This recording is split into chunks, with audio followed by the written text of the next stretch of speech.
was hoping to be more mellow. Let's see what I can do. I've got my little red book here so you guys know I'm a communist. Lots of good winter songs, right? Walking in a winter wonderland. Gone away is the bluebird, here to stay is a new bird. That's always bothered me, but I feel like this is kind of racist. Because what's the intonation? They're like, gone away is the bluebird, now there's a new bird. Lowering our property values. I don't really think I resemble any birds. I think the closest I come is looking like an angry bird, maybe, because I've got pretty serious eyebrows. I've always had them, but I used to visit, the hair salon back when I was younger. And I'd call up and I'd make an appointment, and I'd say, I'd like you to take a little off the top. They went overboard. And of course, I'd like the eyebrows done, and I'd go in the salon, the stylist, she looked at me, she goes, oh my God, I answered the phone. This is what she sounded like, I'm very sorry. And I thought you would be white. I sit down in the chair and she's going through my hair. Again, imagination, people. And she's flipping and she's like, wow, this is amazing. You could be Arab, you could be Spanish, you could be anything. And I'm just thinking, I'm mostly uncomfortable. Kind of hard being a foreigner. A really easy way to integrate into a new country, though, very strange policies. You can always join the army. I think every country does this.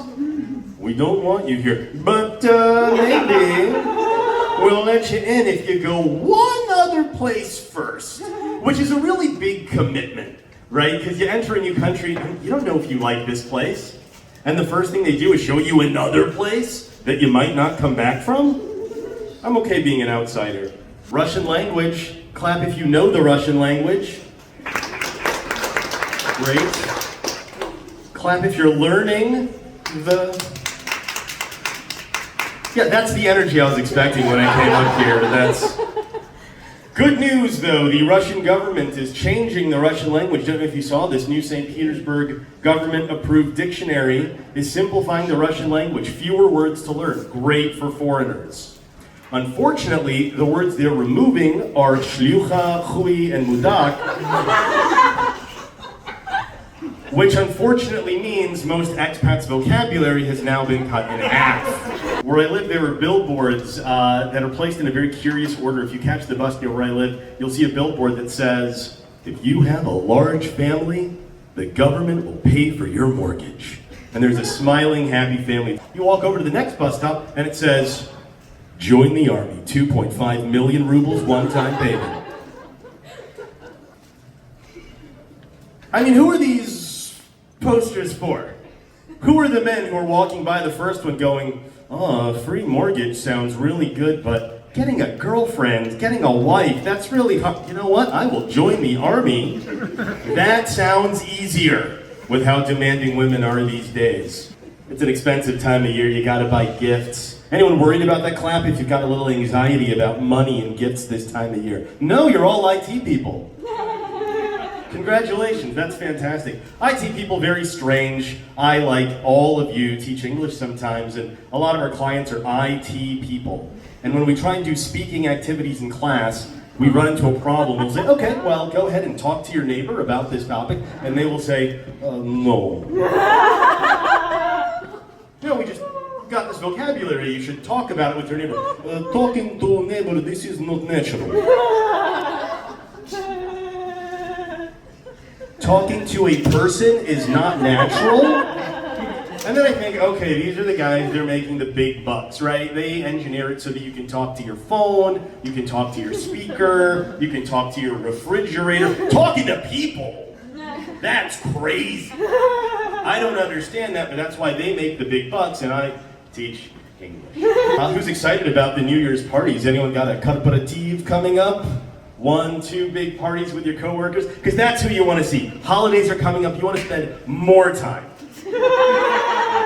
with your boss and your colleagues. That's who you want to see. Very dangerous to spend extra time at the office while you're drinking, while you're letting your hair down. This is the time when men start doing insane things like confessing their love to Pam. Ladies start showing your boobs to Michael Scott. Oh, it's more of a Friends crowd here, that's all right. Not a lot of New Year traditions in the US. The big one is to watch the ball drop, right? Everyone gets around their TV and they watch the video from Times Square in New York and they go, 9, 8, 7, 6. It's a lot better since the Cold War ended. Although when I was a teenager, I used to go to my friend's house, and then we would go to his friend's house, and they had a tradition where they would take these big metal spoons and melt metal in them, and then drop the liquid metal into a glass of water, and then they would read the shapes. And they said, you have to read the shape to understand what your new year is going to look like. Mine, the first time I did it, looked pretty cool. It looked like a dragon. And they said, oh, you know what that means? Very strong shape, very mystical shape, and it's very smooth. It's going to be a good year. Maybe you'll meet a wild woman, and you'll fall in love. Very exciting. The year went on. A bunch of Asian girls beat me up at school. Could have done without that fortune. Could have taken the cookies, really. Interesting traditions in other countries. Anyone here from Africa? Tanzania, though. Tanzania has a very interesting New Year's tradition. You know what they do there for New Year's? This is true. Their practice is to roast a goat. The first time I read that, I thought, damn, they do rap battles with animals in Tanzania? Like, I'm just imagining what this is like. You show up to a party, there's a goat, and you're like, oh, this could be off the hook. You guys like Eminem, you like B-Rabbit. But we got the goat literally here. He's gonna drop some fire. I can just imagine someone goes up against the goat, you know, they're saying like, giving me that side eye, I'ma roast you, dumbass goat, you gonna fry. It's like, damn! Goat can't come back from that, and then the goat's like, you're a dumbass. But in Russia, what do you guys do? You eat and drink a lot. You make the salad that consists of mayonnaise and kolbasa and peas and potatoes and mayonnaise with mayonnaise on top. You make that for a couple of days, and then you eat it, and then you drink, and you drink, and you drink, and then it's New Year's Eve.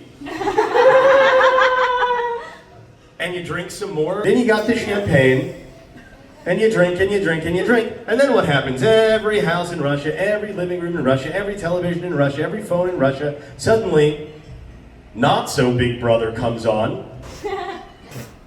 Says this last year was great and the next year is going to be even better. And if you've been drinking as much as I thought you have, you'll believe him. Happy New Year, everybody. That's my set.